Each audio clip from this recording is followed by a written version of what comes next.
Yeah, hello students and welcome back again to our video tutorial. And in this lecture, we are going to discuss about phylum Arthropoda. The topic for that lecture would be phylum Arthropod. Up to now, our previous phylum which we have completed was phylum Annelida.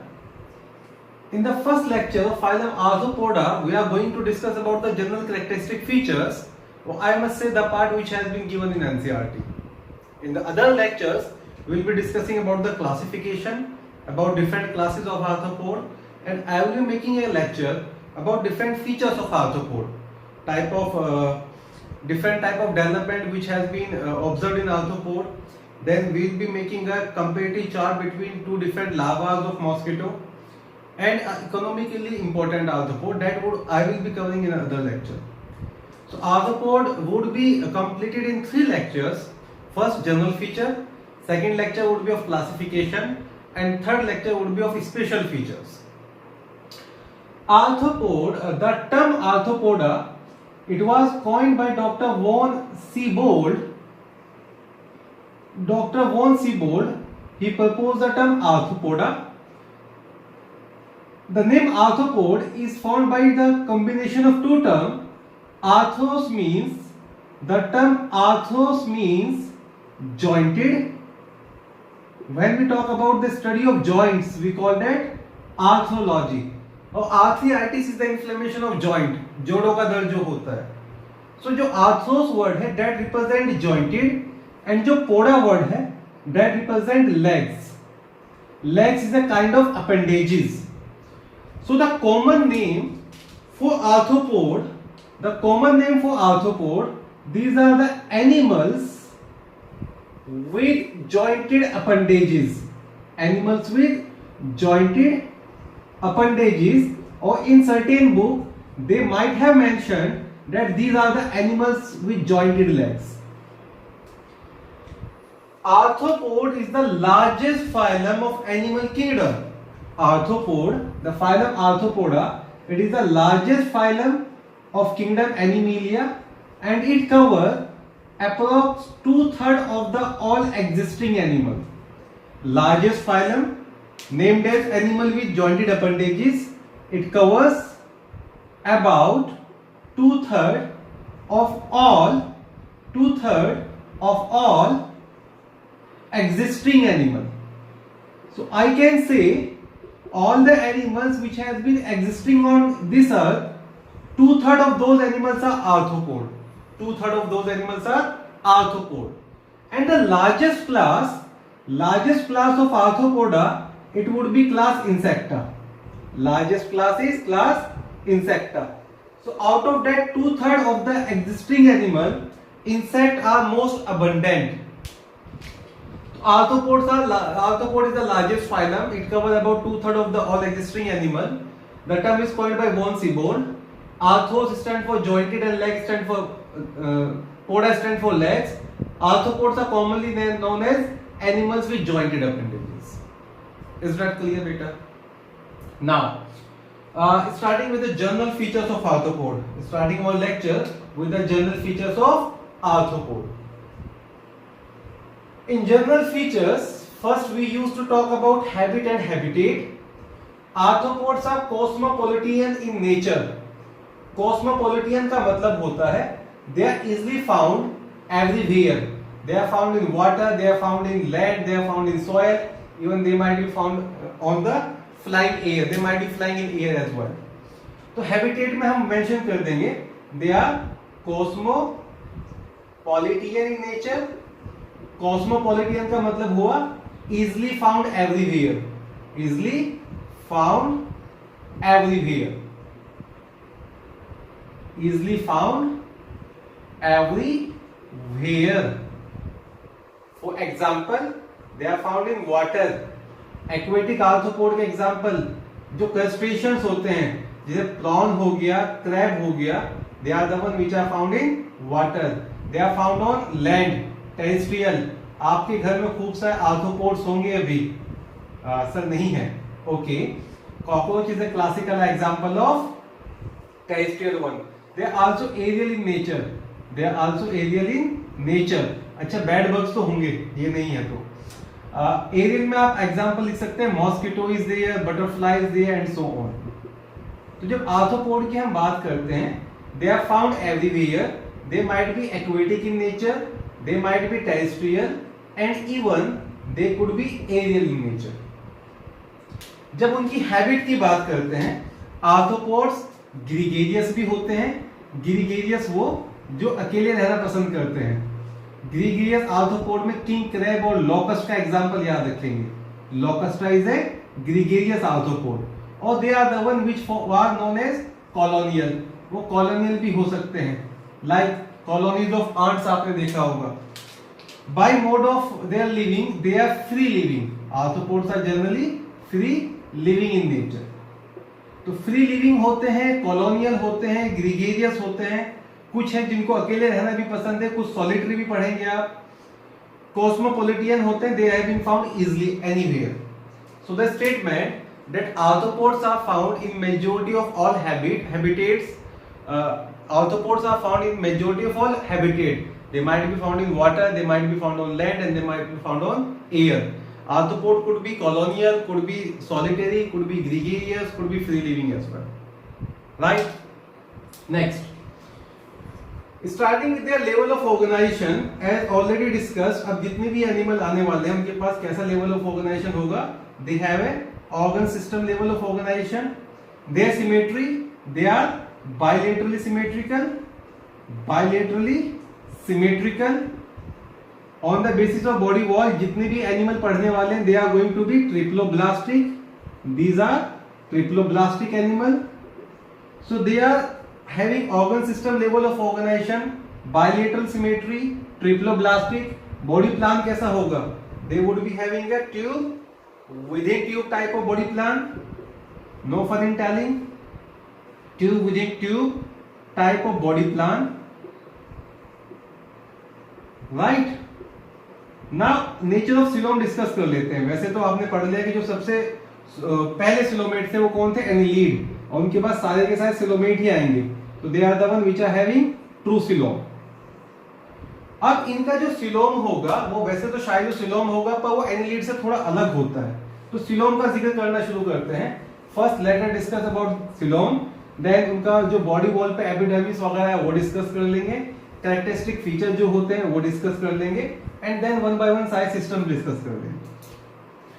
जो coelom of arthropod होता है, coelom in arthropod, अच्छा first what is coelom?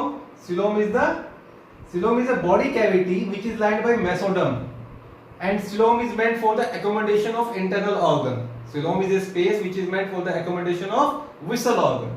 इनका जो coelom होता है that is schizoscoelom, और coelom expand करता है, coelom continue करता है with the open spaces in the body.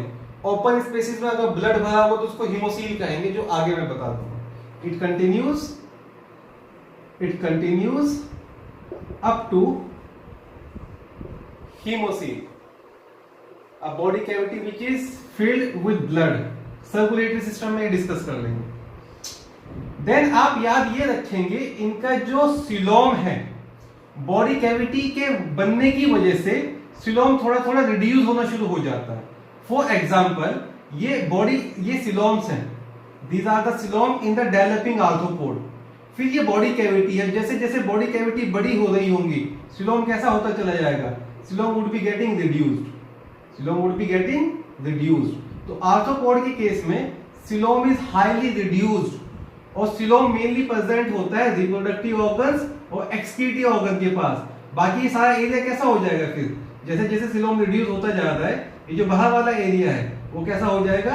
Haemocoel होता चला जाएगा, क्योंकि ज्यादातर बॉडी स्पेस में ब्लड भरा होता है। ज्यादातर बॉडी स्पेस का जो कैविटी होगा उसको हीमोसील कहेंगे। तो सिलोम जो होता है that is greatly reduce to the reproductive organ और excretive organ. I repeat it again, initially coelom बड़े होंगे, फिर जैसे जैसे बॉडी कैविटी बढ़ता जा रहा है सिलोम रिड्यूस होता चला जाएगा, और एडल्ट में जो सिलोम होगा वो रिप्रोडक्टिव ऑर्गन्स या एक्सक्रीटिव ऑर्गन के पास ही मिलता है। So next point here, in case of arthropods, I must say in in adults, coelom is greatly reduced to reproductive and excretory structures. Reproductive and excretory structures. तो भाई वैसे तो normally जब उनका एम्ब्रियोनिक डेवलपमेंट होता है उनके पास लार्ज हाइड्रोसिलोम होती है, तो एडल्ट में जाके सिलोम रिड्यूस हो जाता है. ठीक है बेटा. नेक्स्ट फिर आता है उनके बॉडी वॉल के ऊपर वापिस आए, ट्रिप्लोब्लास्टिक होते हैं, दैट इज ओके. उनका जो बॉडी लेयर है उसमें बाहर क्या होगा, काइटिन का एक एक्सोस्केलेटन होता है जो कैरेक्टरिस्टिक फीचर है इनका. तो दो कैरेक्टरिस्टिक फीचर याद रखेंगे, एक तो वो आर्थ्रोपोड होते हैं, जॉइंटेड अपेंडेजेस होते हैं. इससे पहले एनिमल में अपेंडेजेस तो आए थे पर वो जॉइंटेड नहीं थे. जैसे पैरापोडिया आपने पढ़ा था, parapodia continuous muscular flash appendage था, उसमें जॉइंट वगैरह नहीं थे. पर जैसे अगर आप मेरा हाथ देखोगे, एक जॉइंट यहाँ पर हो गया, दूसरा जॉइंट यहाँ पर हो गया, that kind of appendage would be known as jointed appendages. So body wall outside they are having a exoskeleton which is made up of chitin. chitin क्या होता है, एक पॉलीसेकेराइड है, एक कार्बोहाइड्रेट है जिसकी रिपीटेड यूनिट होती है N acetyl glucosamine. N acetyl glucosamine एक मॉडिफाइड फॉर्म ऑफ ग्लूकोज, एक ड्राइड मोनोसेकेराइड है. उसके पॉलीमराइजेशन की वजह से जो कंपाउंड बनता है उसको बोलते हैं काइटिन. एक हार्ड एंड लेदरी स्ट्रक्चर है, it is a hard and leathery structure. Hard and leathery structure. जब आप फंगस पढ़ेंगे उसके सेल वॉल के अंदर भी आप काइटिन पढ़ेंगे. तो जितने भी आर्थ्रोपोड्स होते हैं उनका जो एक्सोस्केलेटन है वो काइटिन का बना हुआ है. तो presence of A chitinous exoskeleton. Now two remarkable character of arthropod. First is jointed appendages. ऐसा कोई भी आर्थ्रोपोड नहीं होगा जिसके पास अनजॉइंटेड अपेंडेजेस है, जिसकी अपेंडेज जॉइंटेड नहीं है. एंड सेकंड रिमार्केबल कैरेक्टर होता है chitinous exoskeleton.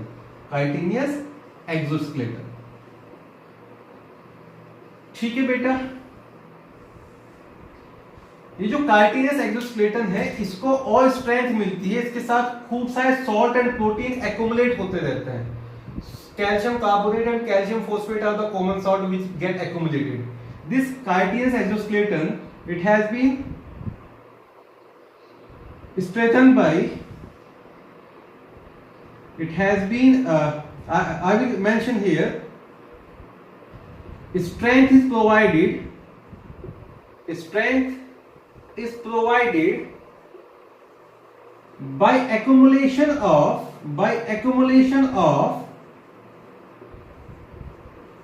calcium carbonate and calcium phosphate salt of calcium carbonate and calcium phosphate plus proteins.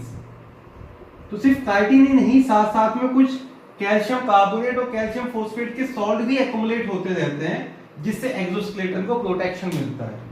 अगर आपसे पूछा जाए कि क्या रीजन है जो आर्थ्रोपोड हर किसी लोकेशन में all over the world survive कर सकते हैं, reason to that question is that exoskeleton.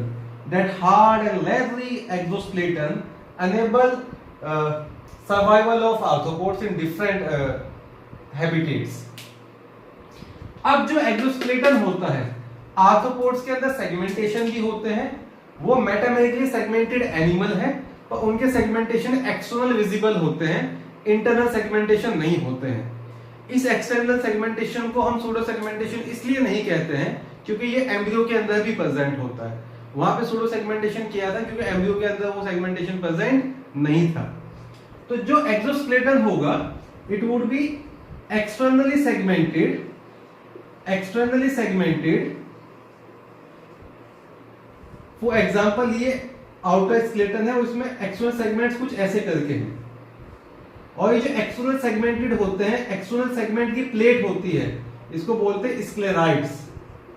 So what are sclerites? These are the plate of exoskeleton, plate of chitinous exoskeleton. What are sclerites? These are the plate of chitinous exoskeleton. Is that clear? Does it make a sense? तो ये देखो, ये जो ये membrane होती है जो दो स्क्लेराइड को कनेक्ट करती है, इसको बोलते हैं arthrodial membrane. For example one sclerite here, two sclerite here, third and fourth. जो बीच में मेम्ब्रेन है, एक सॉफ्ट सा मेम्ब्रेन है जो दोनों काइटिनियस प्लेट को कनेक्ट कर रहा है, इस मेम्ब्रेन को बोलते हैं आर्थोडियल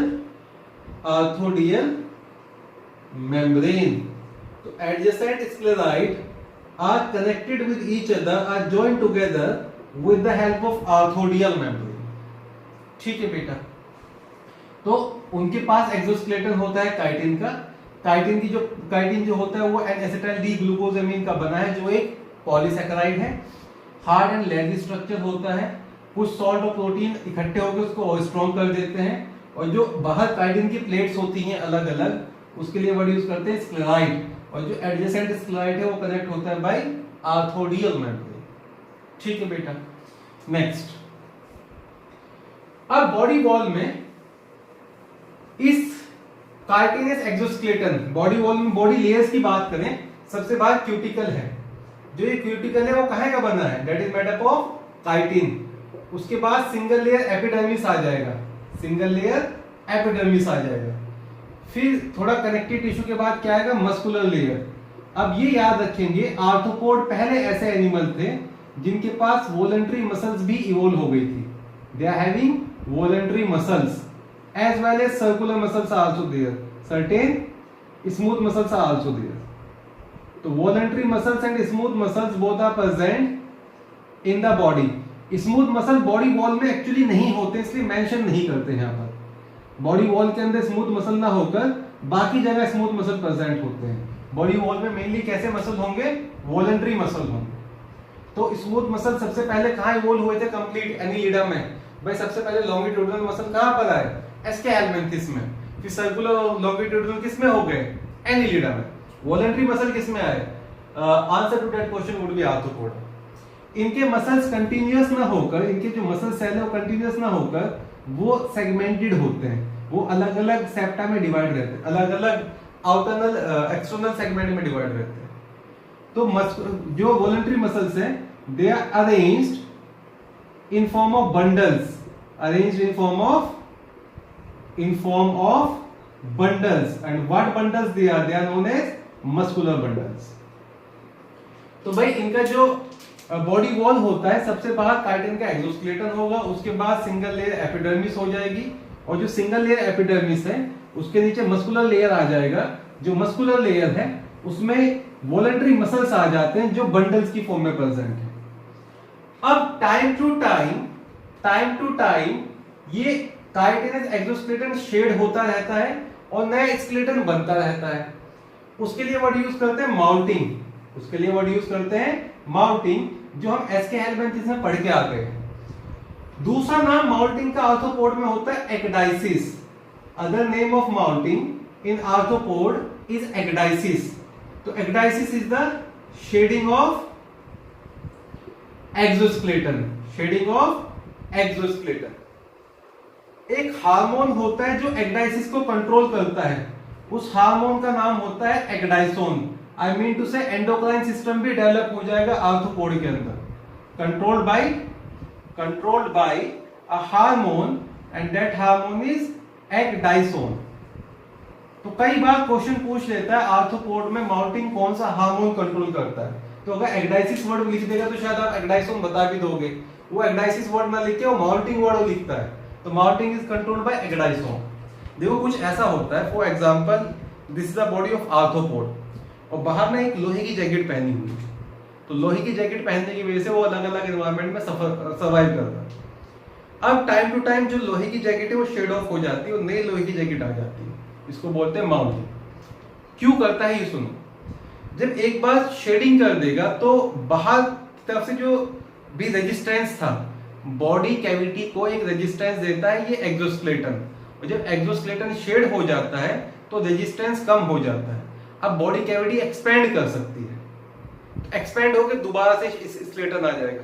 तो मेनली जो इंटरनल ऑर्गन है वो ग्रो कर सके उसके लिए करता है माउल्टिंग। तो एक माउल्टिंग के बाद जो दूसरा फेज बनेगा वो थोड़ा बड़ा होगा, जो तीसरा फेज बनेगा वो और बड़ा होगा। आप पढ़ोगे कॉकरोच के केस में स्पेशली कि उसका जो लार्वा हो, उसके लार्वा तो नहीं, उसका जो यंग वन होता है, कॉकरोच में लार्वा नहीं होता, उसका जो यंग वन होता है वो एक 13 टाइम्स माउल्टिंग करता है तब जाके एडल्ट बनता है। तो माउल्टिंग क्यों करते हैं समझ में आया? माउल्टिंग is the shedding of exoskeleton. माउल्टिंग का फायदा होता है इंटरनल ऑर्गन ग्रो कर सकते हैं, बॉडी कैविटी एक्सपेंड कर सकता है। Is that clear? नेक्स्ट फिर आते हैं इनके बॉडी डिविजन्स के बारे में।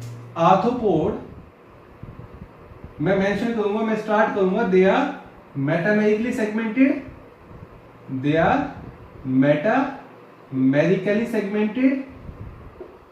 और मेटामेरिक सेगमेंटेशन कैसा होता है उनमें? It is generally external. याद रखना है जनरली एक्सटर्नल। तो जो इंटरनल सेप्टा वगैरह है वो प्रेजेंट नहीं होते हैं।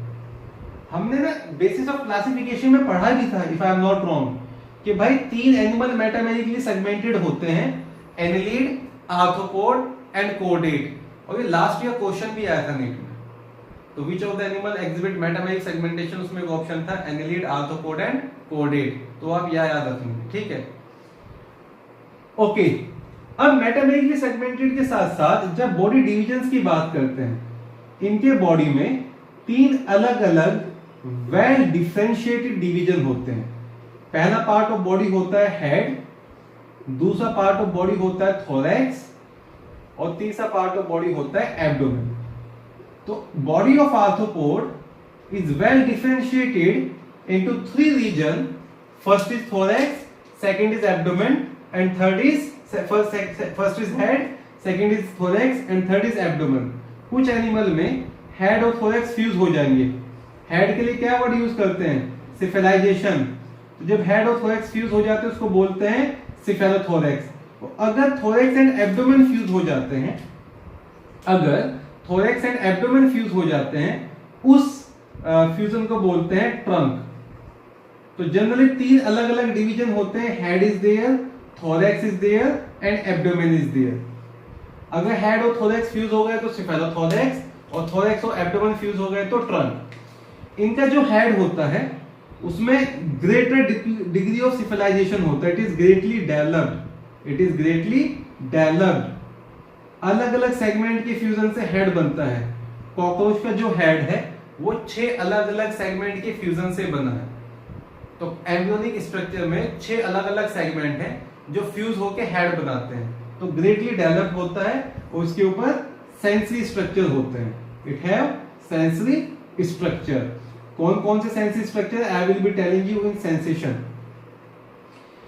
थोरैक्स की अगर बात करें, अभी सिफेलोथोरैक्स और एब्डोमेन भूल जाते हैं, वो बाद में कभी जब हम केस पढ़ेंगे कि कुछ एनिमल होंगे जिसमें हेड एंड थोरैक्स फ्यूज है, तो तब वर्ड यूज कर लेंगे सिफेलोथोरैक्स।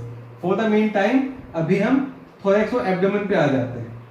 थोरैक्स वाला जो पार्ट होता है बेटा, उसमें जनरली लोकोमोटरी स्ट्रक्चर होते हैं। लोकोमोटरी स्ट्रक्चर, वो चाहे विंग्स हैं वो चाहे लेग्स हैं। इंसेक्ट के जो लोकोमोटरी स्ट्रक्चर है वो तो थोरैक्स पर होते हैं। और बाकी कुछ ऐसे एनिमल पढ़ोगे, जैसे आप पढ़ोगे अबाउट मिलीपीड एंड सेंटीपीड, उनके लोकोमोटरी स्ट्रक्चर एब्डोमेन पे भी होते हैं। उनके लोकोमोटरी स्ट्रक्चर एब्डोमेन पे भी होते हैं। जनरली एब्डोमेन में विसरल ऑर्गन्स भी होते हैं। They all consist of visceral organs. तो जब क्लासिफिकेशन पढ़ेंगे अगले लेक्चर में, तो मैं आपको बताऊंगा कि भाई जो एब्डोमेन वाला एरिया है, इन सेंटीपीड एंड मिलीपीड, उसके पास खूब सारे लेग्स होते हैं। इंसेक्ट में सिर्फ लेग्स कहाँ होते हैं? थोरैक्स पर। तो head, thorax and abdomen are 3 different special division of body which consist of sensory organ and locomotory structure. ठीक है बेटा। नेक्स्ट, जो हेड होता है उसके पास ना माउथ पार्ट्स भी होते हैं। यहां पे माउथ पार्ट्स मेंशन कर ही देता हूं मैं।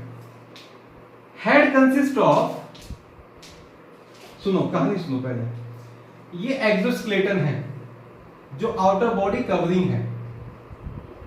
एक्सोस्केलेटन, एक्सोस्केलेटन से ही बनते हैं अपेंडेजेस। एक्सोस्केलेटन से आगे बनते हैं अपेंडेजेस।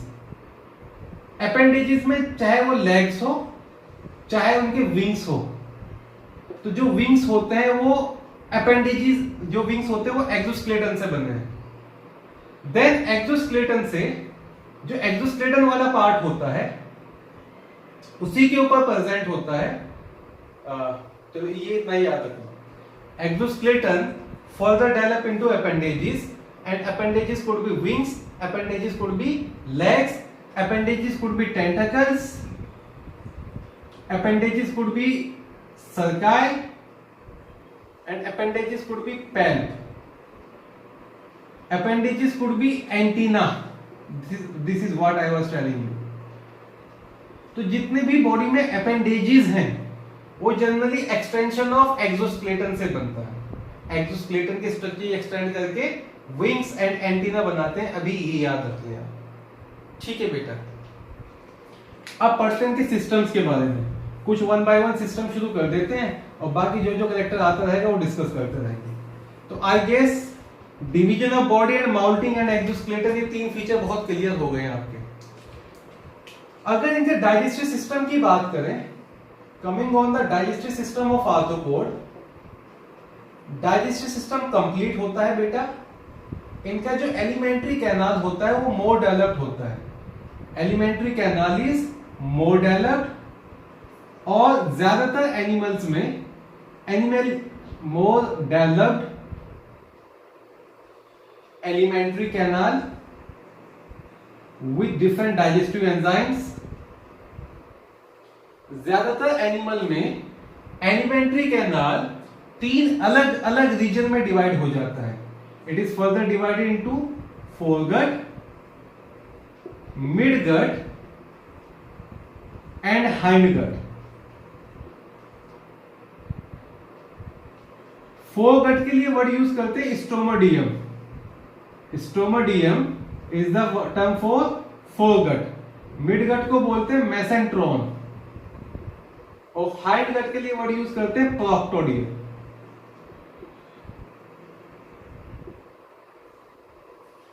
तो इनका जो एलिमेंट कंप्लीट होता है डाइजेस्टिव सिस्टम, माउथ अलग होगा, एनस अलग होगा, एलिमेंट्री कैनाल तीन अलग अलग पार्ट में डिवाइड होता है। और आप इसमें ये भी मेंशन कर सकते हैं कि जो फोरगट और हाइंडगट है that is lined by cuticle, midgut is not lined by cuticle. Cuticle is the other name of that outer covering, if you do remember cuticle consists of chitin।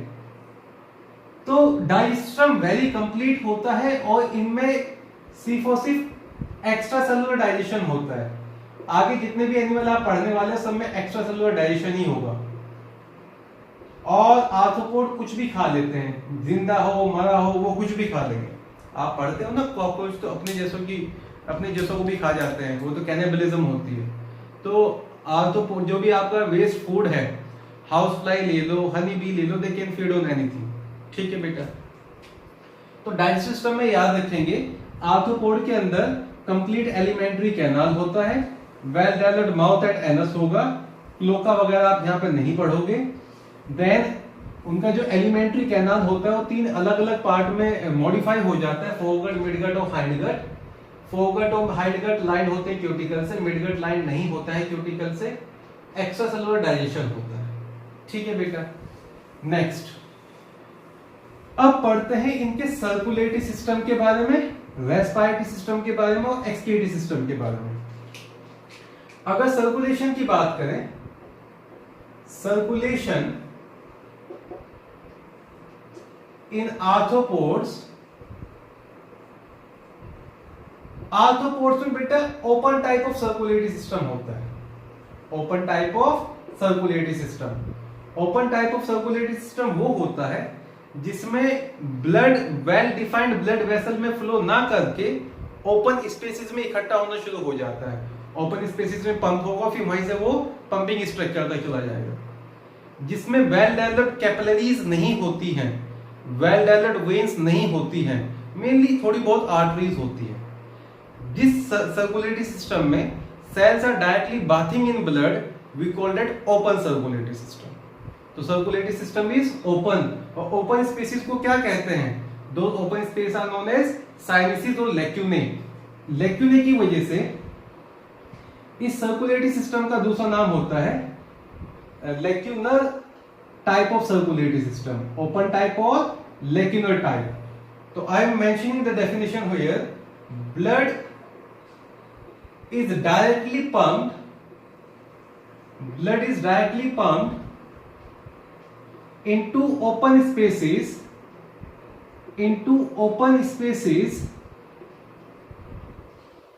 which we call sinuses or lacunae. right एक और चीज जो important है यहां पर, अब ये open space बने कैसे? मैं भी आपको बता रहा था कि भाई ये बॉडी है एम्ब्रियो का, एम्ब्रियो की बॉडी में ये उसका सिलोम हो गया और ये इसका सिलोम हो गया, और बाकी ये कौन सा स्पेस हो गया? Open space. फिर ये ओपन स्पेस बड़े होते जा रहे हैं तो सिलोम कैसा होता जा रहा है? सिलोम छोटा होता जा रहा है, और एक स्टेज आएगी जब बॉडी के अंदर सिर्फ और सिर्फ ओपन स्पेस ही बचेंगे और सिलोम ऐसा रह जाएगा। ये सारा का सारा क्या है? Open space.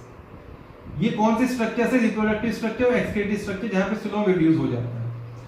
अब कैविटी है तो वर्ड सील कहेंगे, और इस पूरे ओपन स्पेस में ब्लड भरा होता है, तो blood filled cavity is known as haemocoel. इसके जितने भी इंटरनल स्ट्रक्चर, इंटरनल ऑर्गन है, वो डायरेक्टली बाथिंग इन ब्लड। तो जो ओपन स्पेस और साइनसेस है उसके लिए दूसरा वर्ड यूज करते हैं हीमोसील। Why that? तो body cavity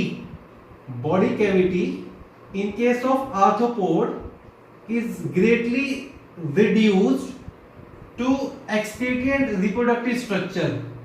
Rest of the part, coelom in arthropod is greatly reduced. Rest of the part is known as hemocoel. तो body cavity of arthropod is actually hemocoel. जो coelom तो reduce हो गया, और hemocoel कैसा क्या होता है? That is blood filled body cavity. What is hemocoel? It is blood filled body cavity. I repeat, hemocoel is a blood-filled body cavity found in arthropod. Coelom is greatly reduced in arthropod. इनका जो blood होता है वो colourless होता है। Blood is colourless. Colourless क्यों है? क्योंकि उसके अंदर रेस्पिरेटरी पिगमेंट नहीं होता है। तो blood is without respiratory pigment. Blood is without respiratory pigment, hence colorless.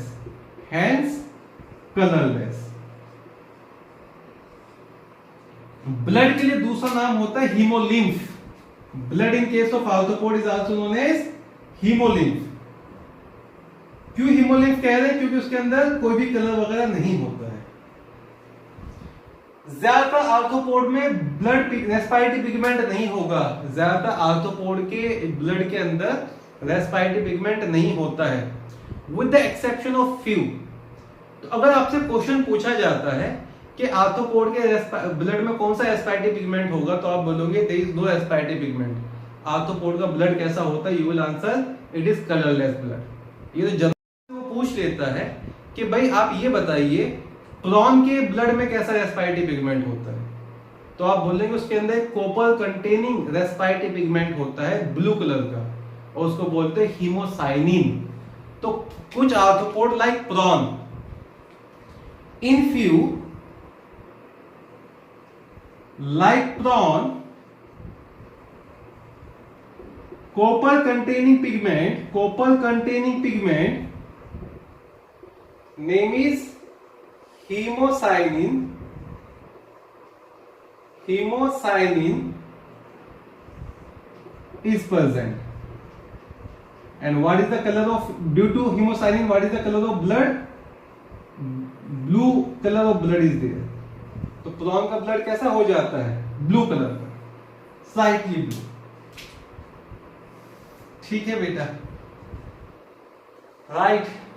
तो सर्कुलेटरी सिस्टम आर्थ्रोपोड के अंदर open type of circulatory system होता है। आप ये भी याद रखेंगे जितने भी नॉन कोटेड आप पढ़ रहे हैं नॉन कोडेड के पास अगर हार्ट है, देखो आपका हार्ट कहाँ प्रेजेंट होता है, your heart is present on the ventral side. Non coded का हार्ट डोर्सल साइड पर प्रेजेंट होता है। आर्थ्रोपोड के अंदर मल्टी चैम्बर्ड हार्ट होता है। अगर मैं आपसे बताऊं कि कॉकरोच का जो वो सो कॉल्ड हार्ट है वो 13 चैम्बर्ड है, तो एक बड़ा सा ट्यूब था जिसके अंदर थोड़े चैम्बर डेवलप हो गए, उसी को हार्ट कहना शुरू कर दिया। तो multi chambered heart could be present but that is dorsal in nature. तो हार्ट जो होगा इनका that is multi chambered. Please do remember they are having a dorsal heart.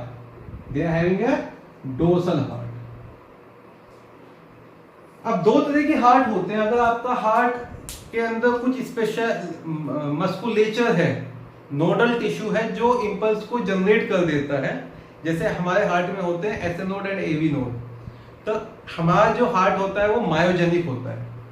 अगर वो स्पेशलाइज मस्कुलेचर नहीं है और जो नर्वस सिस्टम है वो कंट्रोल कर रहा है हार्ट बीट को, उसको बोलते हैं न्यूरोजेनिक हार्ट। तो न्यूरो का मतलब होता है नर्वस सिस्टम, जेनिक का मतलब होता है generation. If the generation of nerve impulse is controlled by brain, we call it neurogenic. If the generation of impulse is controlled by muscles, we call it myogenic. हमारा heart myogenic होता है। Arthropod या cockroach का heart neurogenic होता है। तो भाई open type of circulation होता है जिसको लेक्यूलर टाइप कहते हैं। ब्लड डायरेक्टली पंप होता है ओपन स्पेसेस में into what is that to into open spaces, and that open spaces are sinuses और लैक्यूने। इन्हीं ओपन स्पेसेस को हीमोसील कहते हैं। एक ब्लड फिल्ड बॉडी कैविटी है, जो फ्लूइड भरा हुआ है उसको हीमोलिम्फ कह देते हैं। ब्लड में कोई रेस्पिरेटरी पिगमेंट नहीं होता है इसलिए ब्लड कलरलेस है। कुछ एनिमल जैसे कि प्रॉन, उनके पास एक कॉपर कंटेनिंग रेस्पिरेटरी पिगमेंट होता है जिसको बोलते हैं हीमोसाइनिन, और उसकी वजह से ब्लड हो जाता है ब्लू। इनका जो हार्ट होता है वो मल्टी चैम्बर्ड होता है, dorsally in position and neurogenic होता है। जो सो कॉल्ड ब्लड है उनके पास सेल होती हैं, जो ब्लड सेल्स हैं, आरबीसी तो नहीं होंगे इनके पास, right. Blood cells are amoeba type, we called it amoebocyte.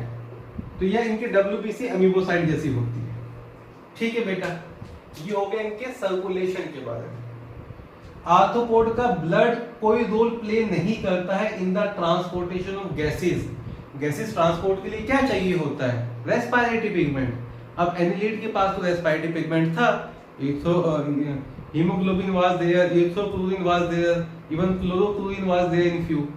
तो उनका तो ब्लड इन्वॉल्व था in the transportation of gases, पर इनके पास कोई भी रेस्पिरेटरी पिगमेंट नहीं होता है मेजॉरिटी में, इसलिए इनका ब्लड रेस्पिरेटरी सिस्टम में इन्वॉल्व नहीं होता।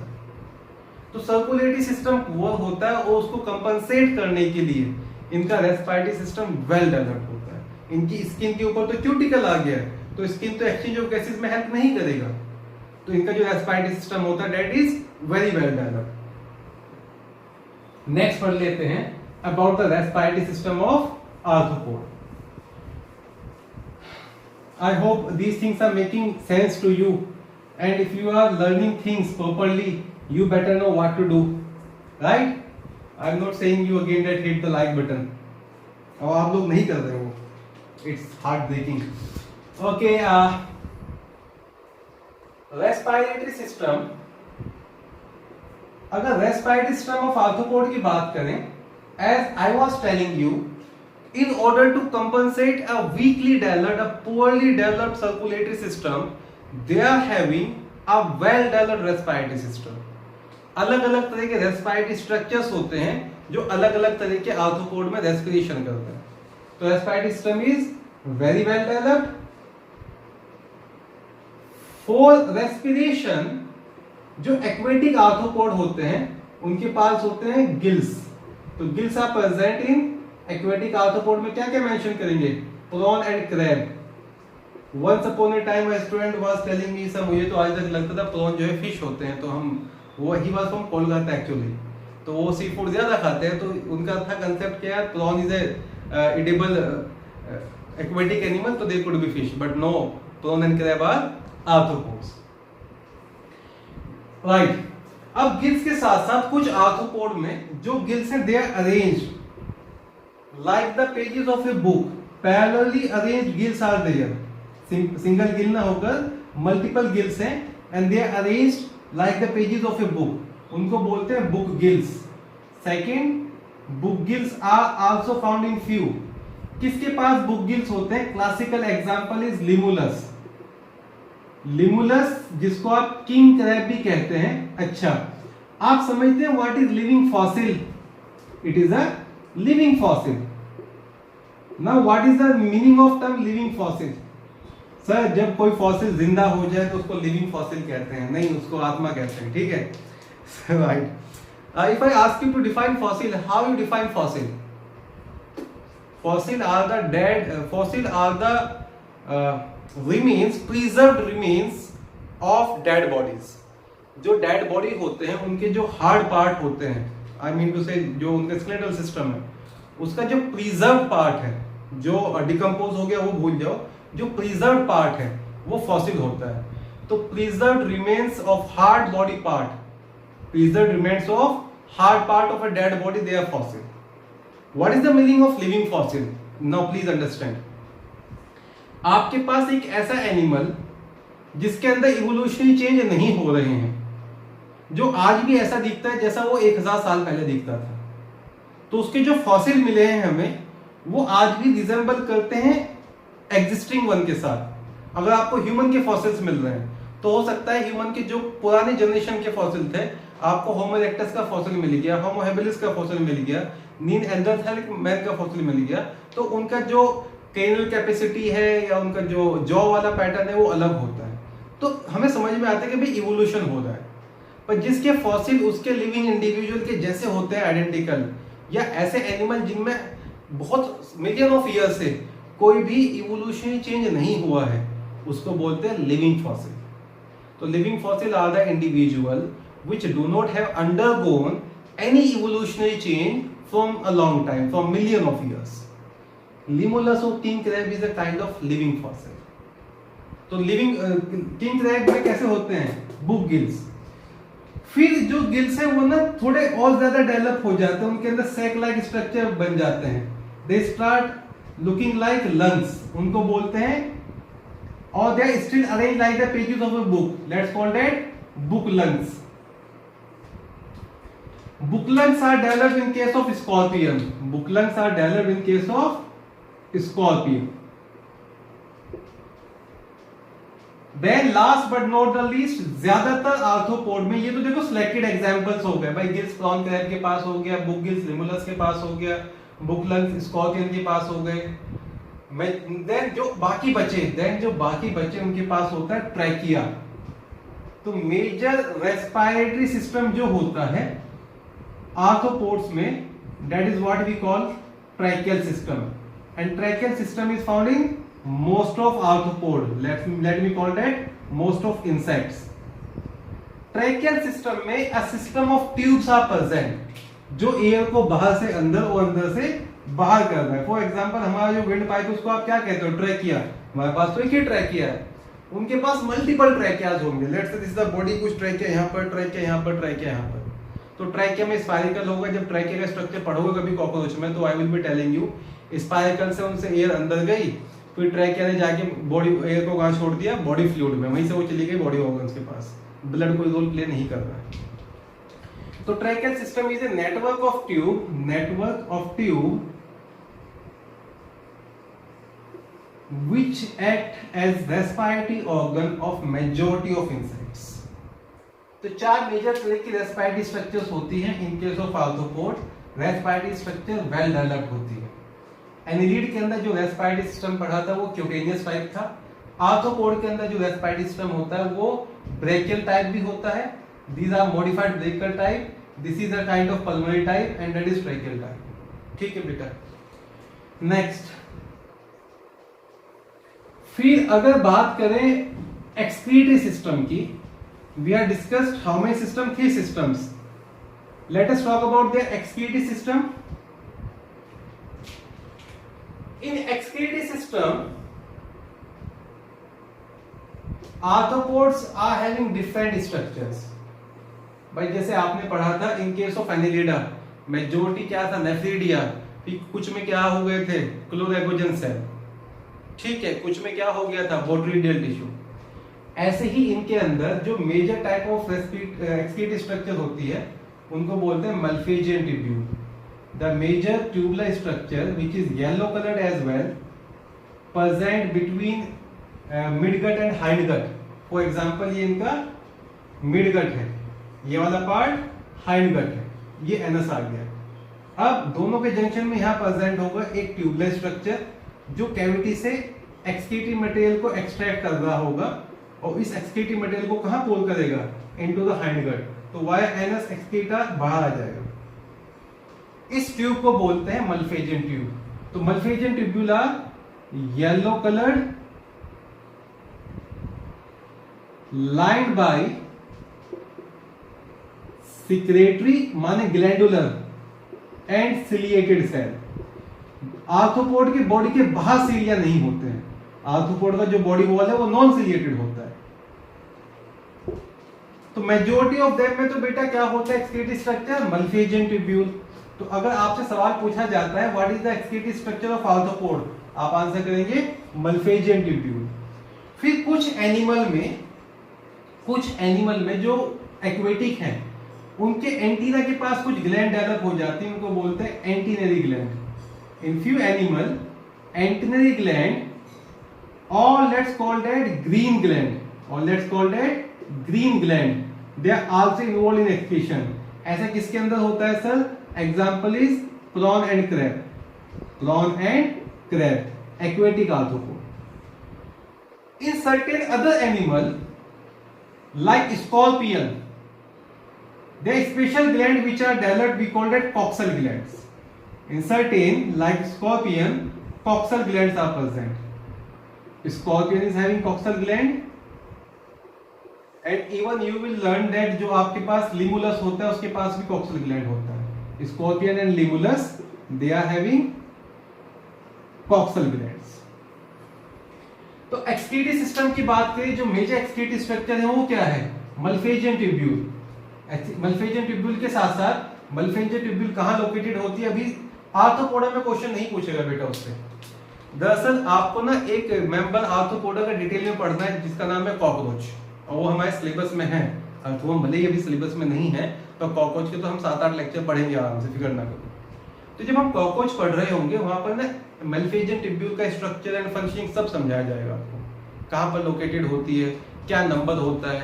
नंबर में होते हैं वो 100 to 150, ब्लाइंडली एंडेड होते हैं, सिर्फ एक तरफ से खुले दूसरी तरफ से बंद। एक्सक्रीटरी सिस्टम में मल्फेजियन ट्यूब्यूल होते हैं, एंटेनरी ग्लैंड या ग्रीन ग्लैंड या कॉक्सल ग्लैंड होते हैं। आर्थ्रोपोड जो एक्वेटिक है they are ammonotelic. Majority of aquatic arthropod are producing ammonia, few of them also produce urea, तो अमोनिया ही याद रखें। पर जो लैंड आर्थ्रोपोड होते हैं वो यूरिकोटेलिक होते हैं। Uric acid is produced by terrestrial arthropod. तो जो कॉकरोच है उसका एक्सक्रीटरी प्रोडक्ट क्या होगा, answer would be uric acid. ठीक है बेटा, नेक्स्ट। तो we are done about digestive system, respiratory system, excretory system as well as circulatory system. Next is nervous system of arthropod. Nervous system में आप अभी ये याद रखो, उसके पास भी सर्कमफेरेंजियल रिंग होती है, सर्कमफेरेंजियल रिंग बनती है, तो एनिलीड के जैसा ही है। Then ganglias and double solid ventral nerve code.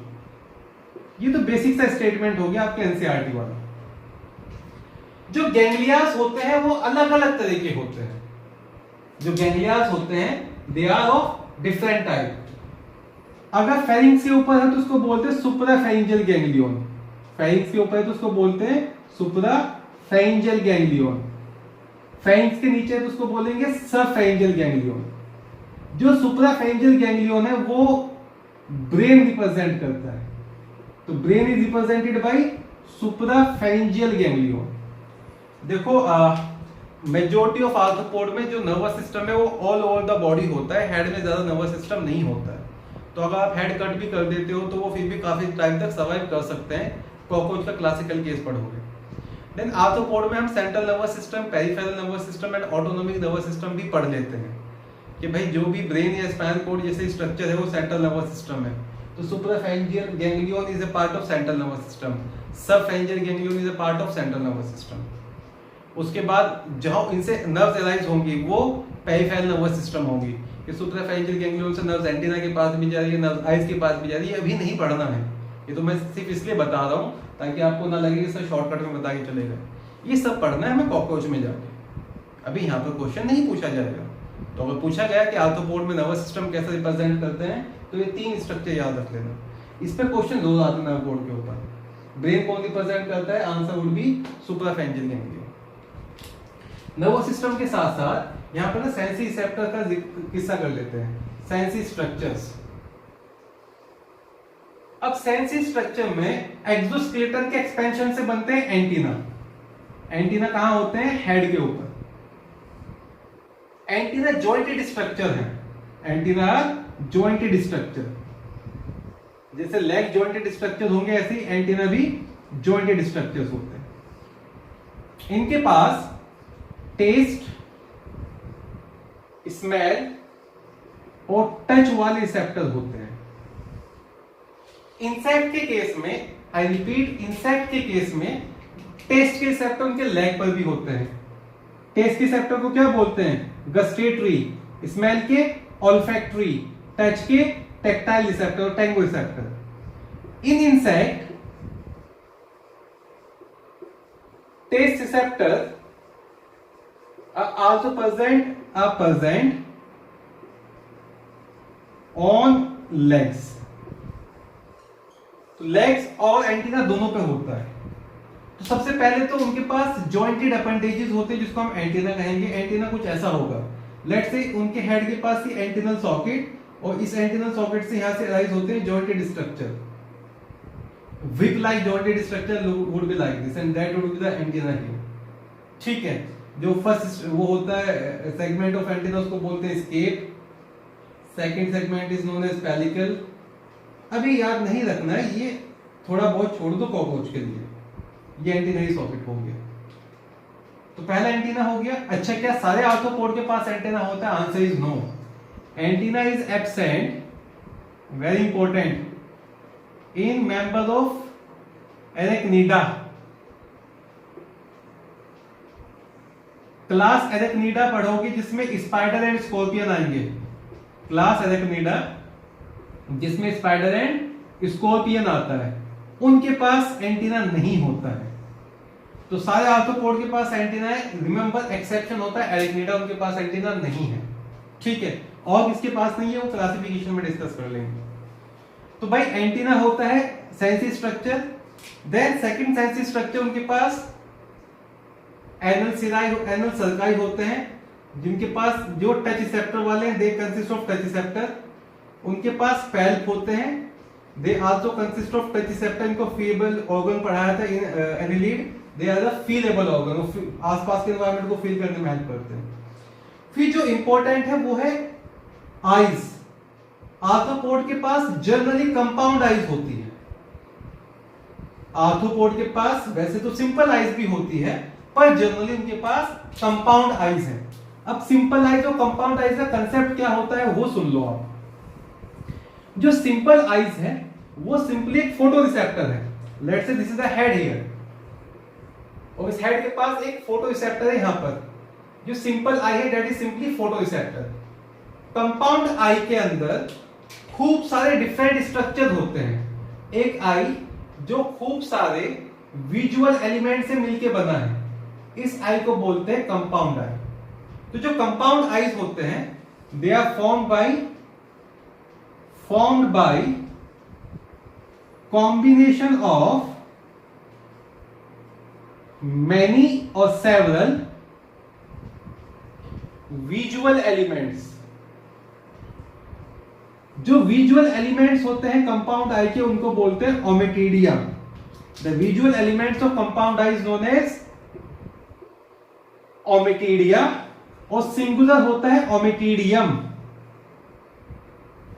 तो कंपाउंड आई में अलग अलग विजुअल एलिमेंट्स हैं और इन विजुअल एलिमेंट्स में अलग अलग पार्ट ऑफ इमेज बनता है। ये समझाइए सर क्या है ये। इनकी कंपाउंड आई में कुछ ऐसे होगी, let's say this is a compound I hear और इसके अंदर ये विजुअल एलिमेंट्स है अलग अलग। इस एक सिंगल विजुअल एलिमेंट के लिए वर्ड यूज करेंगे ओमेटीडिया। कॉकरोच में स्ट्रक्चर ऑफ ओमेटीडिया भी पढ़ाएंगे आपको कंपाउंड आई के साथ साथ। जब कॉकरोच की आई में आप पढ़ोगे 2000 ओमेटीडिया होता है एक आई में, ये लेंस के जैसा है, तो उसके आंख में 2000 लेंस है, 2000 विजुअल एलिमेंट है टू बी वेरी एग्जैक्ट। अब अगर कॉकरोच को आपकी शक्ल नजर आ रही है तो ये जो एक्चुअल इमेज है इसके 2000 पार्ट बने होंगे। For example this part 1, this part 2, part 3, part 4, part 5 और हर एक ओमेटीडिया पे अलग अलग पार्ट ऑफ इमेज बनता है। तो जब सारे पार्ट इकट्ठे हो जाते हैं तभी एक्चुअल इमेज बनेगा। जब सारे पार्ट इकट्ठे हो जाते हैं तभी एक्चुअल इमेज बनेगा। ऐसे विजन के लिए वर्ड यूज करते हैं मोज़ेक विजन। तो फॉर द टाइम बीइंग इनके पास कंपाउंड आईज होती है। कंपाउंड आईज ब्लैक कलर की होंगी और वो बनी होती है by combination of several visual element जिनको बोलते हैं ओमेटीडिया। फॉर एग्जांपल कॉकरोच की कंपाउंड आई में होते हैं 2000 ommatidia. Simple eye is also there, simple eye is also there, पर जो सिंपल आई है that is not involve in vision, that only detect presence and absence of eye, presence and absence of light। कुछ किताबों में तो लिखा होगा कि सिंपल आई वेस्टिजियल होती है, उसका ज्यादा कोई बड़ा काम नहीं होता है। तो सेंसी स्ट्रक्चर में एंटीना हो गया, एनल सर्काई, पैल, कंपाउंड आईज। और सेंसी स्ट्रक्चर में क्या होगा, जो एक्वेटिक होते हैं उनके पास सेंसी स्ट्रक्चर में तो भाई बैलेंसिंग ऑर्गन भी होते हैं। उन बैलेंसिंग ऑर्गन को बोलते हैं statocyst. The fifth sensory structure is statocyst. और स्टेटोसिस्ट कहां होता है, statocyst is the balancing organ on the aboral side of body.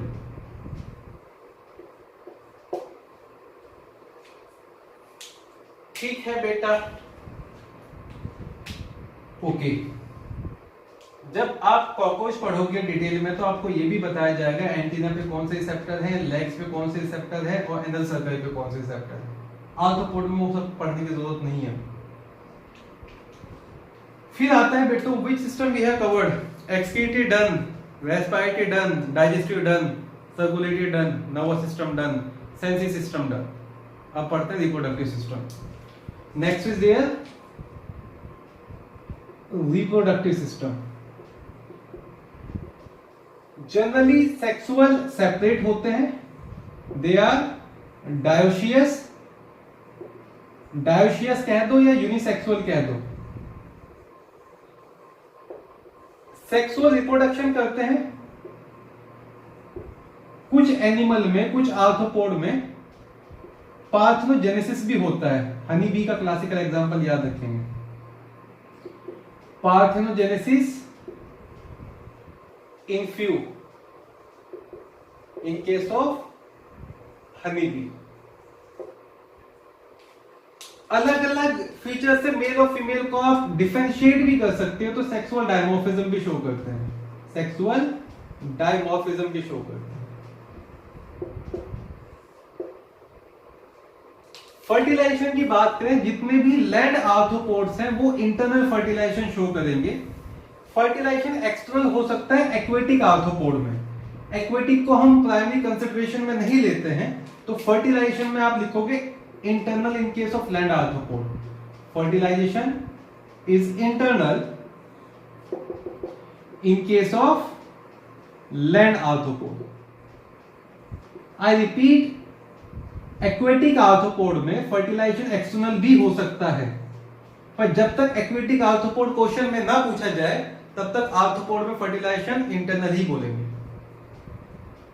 Development की अगर बात करें, development could be direct or indirect, could be direct like in case of cockroach, in case of grasshopper, in case of termites। एक development के लिए अलग से lecture record भी करूंगा मैं आर्थ्रोपोड के, वो थोड़ा स्पेशल सा है। कि डायरेक्ट भी किस तरह का होता है। It could be indirect, indirect होगा तो लार्वा आएगा। Mosquito, which is the larva of mosquito? Regular larva. The larva of mosquito is regular larva. WRIGGLER, regular larva. Larva of housefly, larva of housefly, ये तो पता होता है सब बच्चों को। Maggot larva, larva of butterfly, caterpillar larva. List of larva भी बनवा दूंगा आपको, don't worry. Larva of crab is nauplius, larva of prawn is zoea, larva of honey bee is grub, उसकी एक लिस्ट बना लेंगे सबसे। तो अभी तो मेजर लार्वा लिख लो, caterpillar larva is the larva of housefly.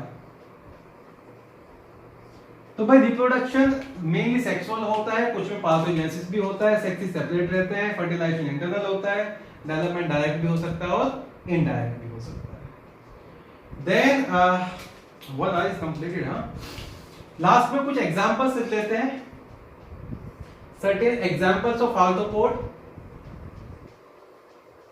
देखो arthropod as you are learning के आर्थ्रोपोड्स के पास जो है ना वो 2/3 of all organs are arthropods here. तो कुछ एग्जांपल जो हम इसमें पढ़ेंगे, कुछ हम इसके ना क्लासिफिकेशन में बहुत सारे एग्जांपल कवर कर लेंगे। जो मेजर एग्जांपल से जो आपकी बुक वगैरह में मेंशन है, प्रॉन याद रखेंगे,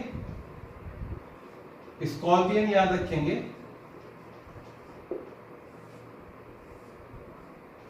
देन आप याद रख लेना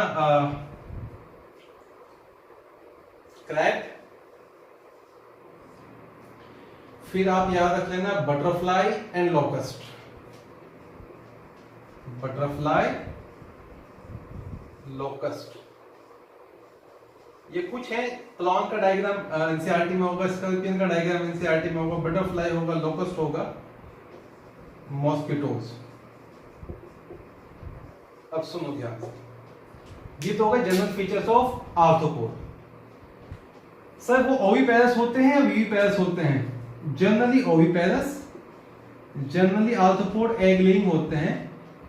कुछ विविपेरस भी होते हैं, फ्यू आर विविपेरस, उनको बोलते हैं ओवोविविपेरस। कौन से ओवोविविपेरस होते हैं? Remember scorpion shows ovoviviparity. तो कौन सा आर्थ्रोपोड विविपेरस है, इसमें एग्जांपल देंगे स्कॉर्पियन का। और एक और चीज जो हमें ना सबसे पहला स्टेटमेंट वर्ड यूज करना चाहिए था, एक एनिमल होता है जिसको बोलते हैं पेरीपेटस। मैं एक्चुअली ये क्लासिफिकेशन के लिए बचा के रखना चाह रहा था, वहां भी डिस्कस कर लेंगे इसके बारे में। पेरीपेटस एक ऐसा एनिमल है जिसमें एनिलीड वाले कैरेक्टर भी होते हैं और आर्थ्रोपोड वाले कैरेक्टर भी होते हैं। तो जैसे नेफिडिया होता है, एनिलीड वाला कैरेक्टर इसके पास, ठीक है। जॉइंटेड अपेंडेजेस आ जाएंगे तो आर्थ्रोपोड में रख दे इसको। ऐसा एनिमल जिसके पास दो अलग अलग फाइलम के कैरेक्टर होते हैं उसको बोलते हैं कनेक्टिंग लिंक। तो connecting link between arthropod and annelid is peripatus. ये क्लासिफिकेशन में इसका अलग से क्लास पढ़ा के बता दूंगा। तो इस लेक्चर में बच्चे हमने पढ़ा है just the general features of arthropod, और एनसीईआरटी वाला पैराग्राफ पढ़ दिया हमने। NCERT level is done. If your paper is coming from NCERT then that would be enough. अब आर्थ्रोपोड में we have to learn about 7 classes. 5 major classes होंगी और 2 minor classes होंगी। एक क्लास तो किंग क्रैब की हो जाएगी अलग से, एक क्लास पेरीपेटस की हो जाएगी, देन एक क्लास होगी आपकी क्रस्टेशियन जो एक्वेटिक वाले हैं, एक मिलीपोडा और एक मिलीपोडा एंड शीलीपोडा, दैट इज एक सेंटीपीडी क्लास, एक millipede class. Then Insecta largest class, उसके बाद एरेक्निडा जो क्लास ऑफ स्कॉर्पियन हो जाएगी। खैर 7 क्लासेस पढ़ने हैं। देन एक हमें पढ़ना है माउथ पार्ट्स के बारे में जो हमने आज डिस्कस नहीं किया है। अगले लेक्चर में और थर्ड लेक्चर में mouth parts, type of development और 2 लार्वा के बीच में 2 अलग अलग लार्वा के बीच में कंपैरिजन। ये चीज तो मैंने पढ़ानी आपको, तो आई गेस 2 लेक्चर लगेंगे आर्थ्रोपोड में। आई होप आपने एनिलीडा का असाइनमेंट कर लिया होगा। Please keep asking questions. If you like the lecture hit a like button. Work hard, make it sure you are not going to make any mistake, you are not going to leave a single question. This is all for this lecture. Stay tuned for the next one. Thank you, have a good day, take care.